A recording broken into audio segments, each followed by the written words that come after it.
সমাবেত এই এলাকার বিভিন্ন প্রান্ত থেকে দিক বিদিক থেকে ছুটে আসা আমার স্নেহের ভাই এবং বন্ধুগণ, সর্বাগ্রে ওই মহান আল্লাহ রাব্বুল আলামিনের প্রশংসা জ্ঞাপন করি, যে মহান আল্লাহ রাব্বুল আলামিন আমাদেরকে পবিত্র রমজান মাসে এবং 18 রমজানে অর্থাৎ রমজান মাসের তৃতীয় জুমায় আমাদেরকে সকলকে একত্র হয়ে আসার তৌফিক দিয়েছেন। তাই একবার মহব্বতের সাথে সকলে বলি আলহামদুলিল্লাহ। তারপর রাসূল মানব কুলের শ্রেষ্ঠ মানব আমিনার প্রধান তাজদারে মাদানী আহমদ মুস্তাফা মুহাম্মদ মুস্তাফা সকলে বলুন সাল্লাল্লাহু আলাইহি ওয়াসাল্লামের উপর শত শত দরুদ ও সালাম নাযিল হোক। আল্লাহুম্মা সাল্লি আলা মুহাম্মাদ ওয়া আলা আলি মুহাম্মাদ কামা সাল্লাইতা আলা ইব্রাহিম ওয়া আলা আলি ইব্রাহিম ইন্নাকা হামিদুম মাজিদ। আল্লাহুম্মা বারিক আলা মুহাম্মাদ ওয়া আলা আলি মুহাম্মাদ কামা বারাকতা আলা ইব্রাহিম ওয়া আলা আলি ইব্রাহিম ইন্নাকা হামিদুম মাজিদ। সম্মানিত প্রাণপ্রিয় দিনী ভাই এবং বাপজিগণ, আমি আপনাদের সামনে এইমাত্র কোরআনুল কারীমের মধ্যে সূরা বাকারা থেকে 184 নম্বর আয়াত আপনাদের সামনে পরিবেশন করলাম এবং তার সাথে সাথে আম্মা পাড়ার মধ্য থেকে যে সূরাটা 97 নম্বর সূরাটার নাম হলো কাদার, সেই সূরাটা আপনাদের সামনে পরিবেশন করেছি এবং তার সাথে সাথে দুই একটা হাদিস আপনাদের সামনে পরিবেশন করলাম। সে আয়াত এবং হাদিস খানাকে সামনে রেখে আমার সংক্ষিপ্ত আলোচনায় কি করবো ইনশাআল্লাহ, কয়েকটা ধাপ নিয়ে কথা বলছি। কথা হচ্ছে আমি ছোট ছোট করে বলবো, কেটে কেটে বলবো। আপনারা আমার চাইতে বেশি জ্ঞানী গুণী লোক আছে, আপনারা বোঝার চেষ্টা করবেন। কথা হচ্ছে আমরা এমন একটা মাস আমরা অতিবাহিত করছি, যে মাসটার কথা আল্লাহ রাব্বুল আলামিন স্বয়ং কোরআনে ঘোষণা করেছেন। এমন একটা মাস, এমন একটা ফজিলতের মাস, যে মাসটার কথা আল্লাহ রাব্বুল আলামিন কোরআনে বলেছেন। বাকি যে 11টি মাস আছে, সেই মাসের কথা কিন্তু আল্লাহ কোরআনে বলে না, কিন্তু এই মাসটার কথা স্বয়ং আল্লাহ রাব্বুল আলামিন কোরআনে বলেছেন। শাহরু রমাযান আল্লাযী উনজিলা ফীহিল কুরআন, আমি কোরআন নাযিল করেছি কোন মাসে? রমজান মাসে। তাহলে রমজান মাসে কোরআন নাযিল করেছে আল্লাহ রাব্বুল আলামিন, সেই কথাটা কিন্তু কোরআনে আছে। বাকি যে 11টি মাস আছে, সেই 11টি মাসের কথা কিন্তু কোরআনে বলে না। তো যাই হোক, এই ফজিলতপূর্ণ মাস আমরা কিন্তু এখন অতিক্রম করছি এবং আমাদের কাছ থেকে এই ফজিলতপূর্ণ মাস শেষ যাত্রা শুরু করেছে। মানে শেষের দিকে, মানে যেতে লেগেছে, কমের দিকে আছে। তো এই মাস যারা রোজা রাখলাম তাদেরও দিন চলে গেল, যারা করতে পারেনি রোজা তাদেরও দিন চলে গেল। আজকে 18 রমজান, কি করে না করে দেখতে দেখতে 18 রমজান অতিবাহিত হয়ে চলে গেল। কিন্তু একটা কথা মাথায় রাখেন, আপনি যতক্ষণ পর্যন্ত সুস্থ আছেন, আপনি যতক্ষণ পর্যন্ত চলাফেরা করতে পারছেন, ততক্ষণ পর্যন্ত এই কথাটা মাথায় আনিয়ে না যে আমি রোজা রাখবো না কিংবা রোজা করবো না, এটা মোটেই চিন্তা করিয়েন না। কেন? যতক্ষণ পর্যন্ত আপনি সুস্থ আছেন আর কটা দিন বাকি আছে, এই কটা দিন আপনি সুস্থ মস্তিষ্কতে আপনি রোজা রেখে যান, করে ইনশাআল্লাহ রাখবো। কারণ আর সময় বেশি না, মাত্র 12টা দিন। এইবার যারা রোজা রাখার পরে কোনো কাজ বিশেষে ছেড়ে দেয়, কোনো কাজ বিশেষে ছেড়ে দেয়, যেমন আপনাকে একটা কথা বলি যে এক সাহাবী আল্লাহ পাকের নবী জনাবে মুহাম্মদ রাসূলুল্লাহ সাল্লাল্লাহু আলাইহি ওয়াসাল্লামকে মদিনার মসজিদে ডাইরেক্ট বলছেন, কি বলছেন? হালাকতু ওয়া হালাকতু ইয়া রাসূলুল্লাহ, হে আল্লাহ পাকের রাসূল, আমি নিজে বরবাদ হয়ে গেছি এবং আরেকটা লোককে আমি বরবাদ করে দিয়েছি। রাসূল বলছেন, তুই কেমন করে বরবাদ হলি এবং আরেকটা লোককে কেমন করে বরবাদ করলি, ঘটনা কি খুলে বল। তিনি বলছেন, ইন্নী ওয়াকা'তু আলা ইমরাতি ফি রমাজান, হে আল্লাহ পাকের রাসূল, আমি জানি রমজান মাসে এই কাজটা করতে গেলে আমার ক্ষতি হয়ে যাবে, আমি বরবাদ হয়ে যাব। জানা সত্ত্বেও আমি কি করলাম, আমরা মিয়া বিবি রমজান মাসে রোজা অবস্থায় দিনের বেলাতে দুপুরের টাইমে শুয়েছিলাম। শুয়ে থাকার পর নিজেকে সংবরণ করতে পারিনি, কন্ট্রোল করতে পারিনি। ওর ইচ্ছার বিরুদ্ধে তার সঙ্গে আমি শারীরিক সম্পর্ক কায়েম করে ফেলেছি। তাতে আমার রোজা গেল, আমার বিবিরও রোজা গেল, আমি বরবাদ হলাম, আমার বিবিও বরবাদ হলো।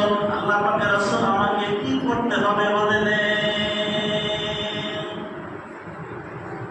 রমজান মাসে দুপুরের টাইমে ইশারাতে শুয়েছিলেন মিয়া আর বিবি। এদিক ওদিক করতে করতে প্রাইভেট কাজটা হয়ে গেছে। তো আমি যে বরবাদ হয়ে গেলাম, তো আমাকে কি করতে হবে আল্লাহ পাকের রাসূল আমাকে বলে দিন। নবীজি বললেন, একটা রোজা ছেড়েছো, তার জন্য তোমাকে পরপর 60খানা রোজা করে দিতে হবে। উনি বলছেন, আল্লাহ পাকের রাসূল, সামান্য একটা মাস অর্থাৎ 30টা দিন রোজা রাখতে গেলে আমার শরীরের এই দুর্গতি হয়, আর আপনি আমাকে 60-এর চক্করে ফেলছেন, আমি 60টা রোজা করে দিতে পারবো না, এই ক্ষমতা আমার নাই। রাসূলুল্লাহ বলছেন, তাহলে একটা গোলাম আজাদ কর। গোলাম আজাদ করতে গেলে আমাকে লাখ দিরহাম খানিক টাকা লাগবে, আমি কত টাকা পাবো কোথায়? আমি গোলাম আজাদ করতে পারবো না, এই ক্ষমতা আমার নাই। তখন এবার রাসূল বলছে, 3 নম্বর কথা দিয়ে বলছে, তাহলে 60টা মিসকিনকে খানা খাইয়ে দাও। আল্লাহ পাকের রাসূল, আমি তো নিজে করি, আমি 60টা মিসকিনকে খানা খাইয়ে দিব, এই ক্ষমতা আমার নাই। রাসূল বলছে, কি রে, এটাও পারবি না, ওটাও পারবি না, ওটাও পারবি না, এমন তো চক্করে পড়েছি, কোনো একটাও পারবি না। নবীজি বাড়ি গেলেন, যাবে আরেকদিন এত বড় একটা ধামা নিয়ে আসলেন, 5-6 কিলো হবে খেজুর ছিল। এবারে খেজুরটিকে দিয়ে বলছেন, এই খেজুরটি হাতে ধর, আর হাতে করে রোড পাড়া থেকে শুরু করবি, আর রোড পাড়া থেকে পশ্চিম পাড়া পর্যন্ত এর মিডিলে যতটি পরিবার আছে, যতটি তোলা আছে, কাউকে 2টা, কাউকে 4টা, কাউকে 5টা করে খেজুরগুলোকে বিলিয়ে দিবি। এই খেজুরটি তুমি যদি বিলিয়ে দাও, আল্লাহ চাহে তো তোমার গুনাহটাকে মাফ করে দিতে পারে। বলছে, আপনি গরিবকে দিতে বললেন? হ্যাঁ, গরিবকে দিতে বললাম। উনি বলছেন, আল্লাহ পাকের রাসূল রোড পাড়া থেকে নিয়ে পশ্চিম পাড়া পর্যন্ত এর মিডিলে আমার চাইতে হতভাগা দরিদ্র আর কেউ নাই আল্লাহ পাকের রাসূল। এবার আপনি বলেন কাকে দিব? আমার চাইতে আর হতভাগা দরিদ্র এখান থেকে নিয়ে মিডিল পর্যন্ত আর কেউ নাই। এবার আপনি নিজে বলুন আমি কাকে দিব? আল্লাহ পাকের রাসূল মুচকি এসে দিলেন, যে তোর চাইতে আর গরিব কেউ নাই, তো তোকে বিলাতে হবে না, তোকে বিলাতে হবে না, তুই খেজুর তুই বাড়ি নিয়ে যা, আল্লাহ চাহে তো তোর গুনাহগুলিকে মাফ করে দিবেন। তোরা মিয়া আর বিবি খেয়ে নিবি, খেয়ে নেওয়ার পরে আল্লাহ চাহে তো মাফ করে দিবেন। এবার আপনার কাছে আমার প্রশ্নটা কি, মিয়া আর বিবি রমজান মাসে শারীরিক সম্পর্ক কায়েম করে নিয়েছে, গ্রামবাসী কি জানে? গ্রামবাসী কেউ জানে না, দুনিয়ার কেউ জানে না, কেউ জানে না। তাহলে জানাতে গেল কেন যে আমি একটা অপরাধ করে দিয়েছি, বড় মারাত্মক পাপ করে দিয়েছি, পাপ আমাকে কামড় দিল, কিসে ইমানে? আমি তো বরবাদ হয়ে যাব, আমি তো হালাক হয়ে যাব। কাজে রাসূলের কাছে গেলেন ঘটনাটা বলতে গিয়ে, তো রাসূল তার এরকম কিসা বললেন। আমরা যদি খোদা না খাস্তা রোজা ছেড়ে দিই বাই চান্স, কিন্তু ছাড়ার আশা করি না। যতক্ষণ পর্যন্ত আল্লাহ আপনাকে সুস্থতা রেখেছেন ততক্ষণ পর্যন্ত রোজা করে যান, কেন আমাদের কাছে বেশি সময় নাই। তারপরে আসি দ্বিতীয় নম্বর কথায়, যে আমরা সাহারি খাই কি?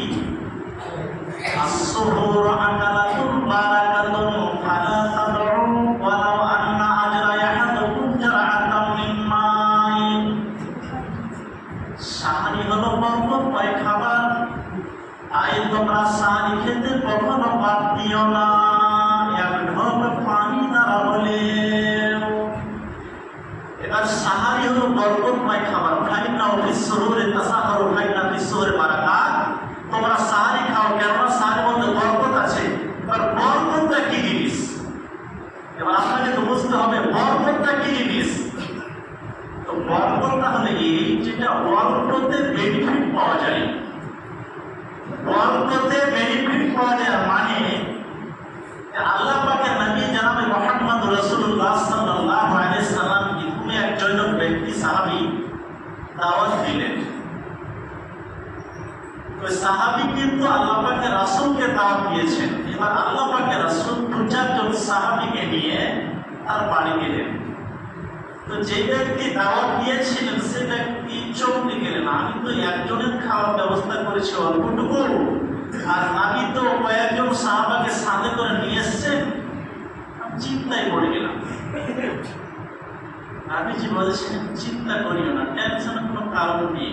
তোমার ওয়াইফ যে খাবারটুকু তৈরি করেছে সে খাবারটুকু ঢেকে নিয়ে আসবে।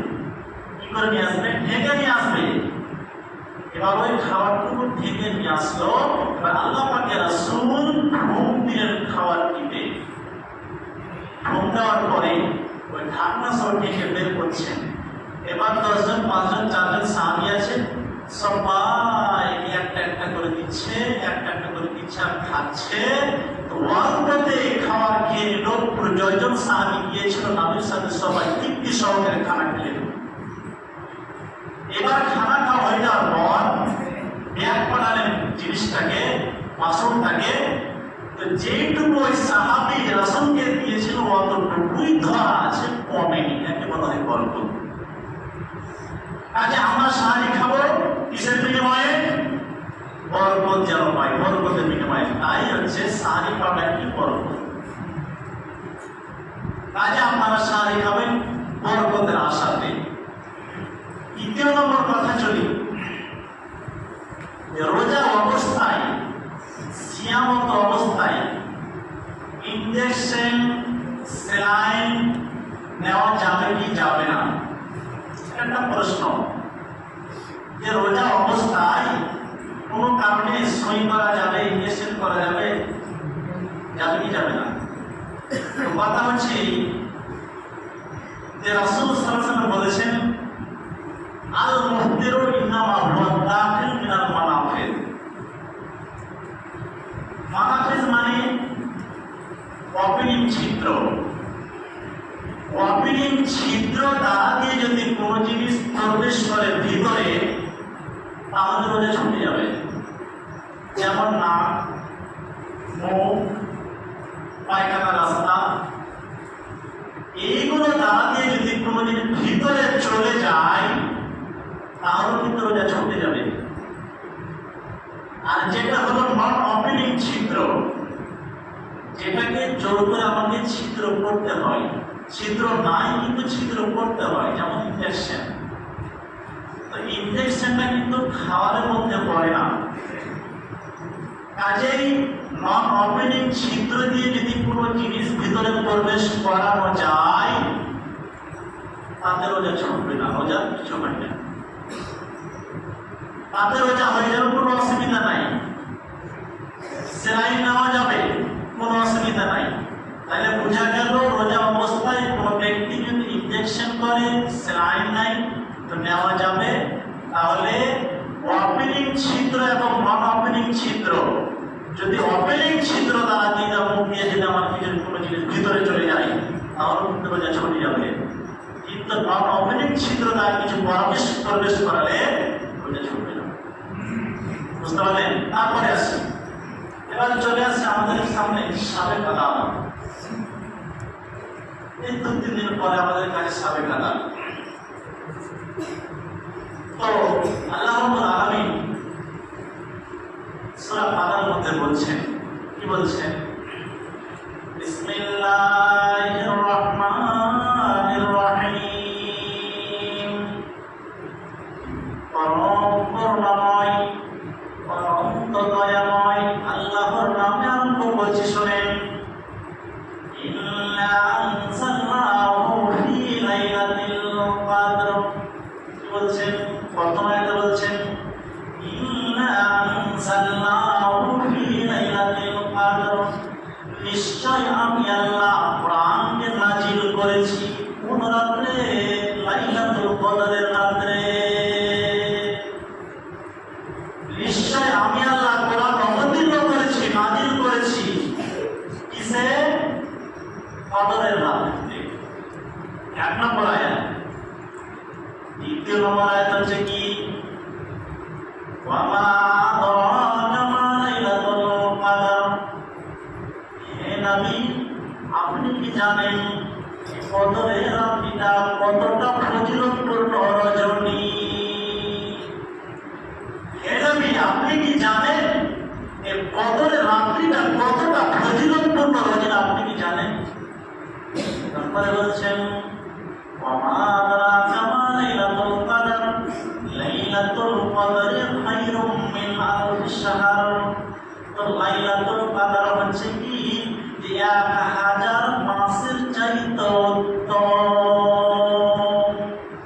মানে কোন ব্যক্তিকে যদি আল্লাহ রাব্বুল আলামিন 1000 মাসের চাইতে উত্তম বলতে, কাউকে যদি এটা যদি যোগ করতে যান তো 83 মাস, 83 বছর 4 মাস হবে।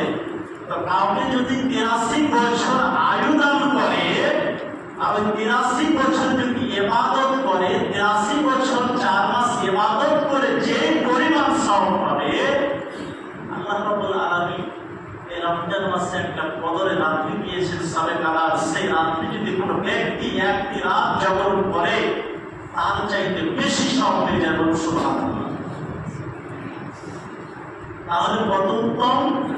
কোন ব্যক্তি যদি একটি রাত জাগরণ করে 1000 মাসের চাইতে বেশি সওয়াব পেয়ে যাবে। সুবহানাল্লাহ। তারপর বলছেন তানাজ্জালুল মালাইকাতু ওয়ার রূহু ফিহা বিইذনি রাব্বিহিম মিন কুল্লি আমর। এই রজনীতে জিবরাইল ফেরেশতা এবং অন্যান্য ফেরেশতাগণ তাদের প্রভুর নির্দেশ ক্রমে জমিনে অবতরণ করেন। জিবরাইল ফেরেশতা এবং অন্যান্য যতগুলো ফেরেশতা আছে তার প্রভুর নির্দেশ ক্রমে এই পৃথিবীতে অবতরণ করেন। সালামুন হিয়া হাত্তা মাতলাইল ফাজর। এই রজনী শুধু শান্তি আর শান্তি, শান্তি আর শান্তি। কতক্ষণ পর্যন্ত? তো সূর্য ডোবা থেকে নিয়ে ফজর হওয়া পর্যন্ত। তাহলে আমাদের কাছ থেকে আমাদের কাছে আসছে সাবে কাদার একটি রাত, 5টি রাত। কেন? নবীজি বলছেন তাহারু লাইলাতুল কদরে ফিল বিদরি মিন আসরিল আওয়াখির। নবীজি বলছেন রমজান মাসের শেষ দশকে বিজয় রাত্রিতে তোমরা কি করো? কদর সাবে কাদার তালাশ করো। কোন রাত্রিতে? রমজান মাসের শেষ দশকে বিজয় রাত্রিতে তোমরা কি করো? সাবে কাদার তালাশ করো। তো আমাদের সামনে কয়েকদিন পরে সাবে কাদার, আজকে আমাদের রমজান, কাল পরশু বাদ দিয়ে হয়তো আমাদের কাছে সাবে কাদার আসছে। কাজে আমাদের উচিত হবে যে আমরা যেন 5টি রাত ইবাদতের মাধ্যম দিয়ে কাটাতে পারি। বলুন ইনশাআল্লাহ। এবার চলে আসছে ইতিকাফ। ইতিকাফ মানে কি? ইতিকাফ মানে কি? ইতিকাফ মানে হচ্ছে অবস্থান করা। অবস্থান মানে